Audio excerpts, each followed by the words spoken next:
Hello everyone, this is Michael, though you may know me from Reddit or other places as Scourgicus, and this is an Elder Scrolls primer.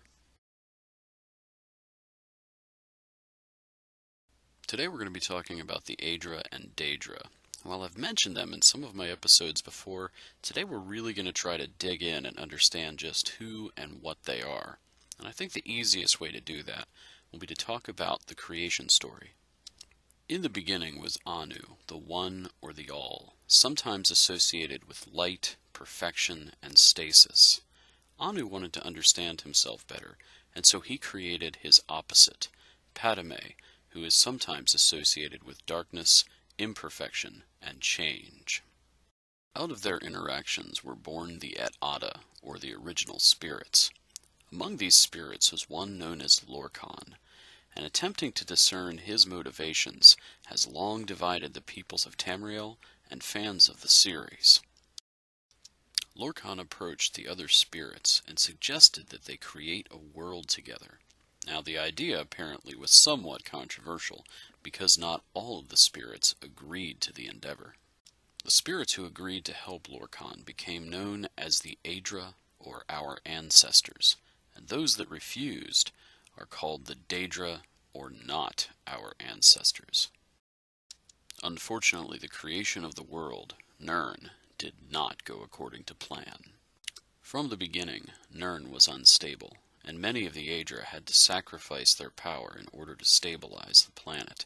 Some even gave up their lives to become the Earthbones, or the natural laws that would render Nirn habitable. At this point, many of the Aedra abandoned the project and escaped back to Aetherius, but some were unable to leave. The Aedra that remained on Nirn eventually lost their power and became mortal, and it's from them that all of the peoples and creatures of Nirn are descended.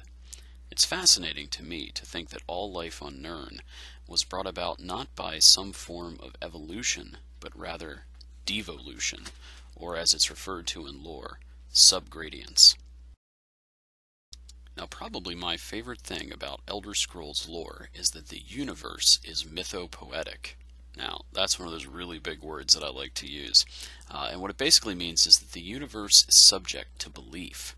If you can get enough people to believe something, it will happen. Over time, the peoples of Tamriel began to think of the Aedra as gods, and began to pray to them or worship them in one form or another, and their collective belief brought them back to life. These are the 8 divines that are worshipped in one form or another by most of the peoples of Tamriel. Now the 8 divines were eventually joined by a 9th, but that's a story for another time. So who are the Aedra?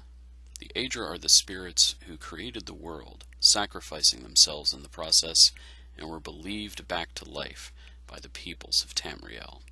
And that brings us to the Daedra.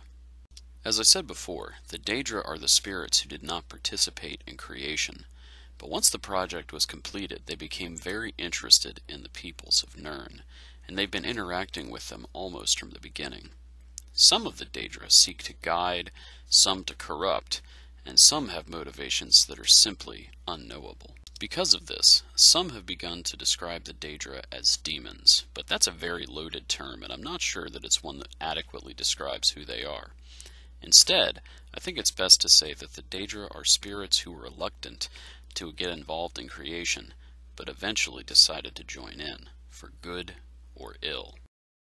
I realize this episode has been a bit heavy with the lore, but I feel that this information will really help you to understand the games. In any case, if you have any thoughts or questions, please feel free to leave them in the comments section. And this has been an Elder Scrolls primer. Thank you for watching.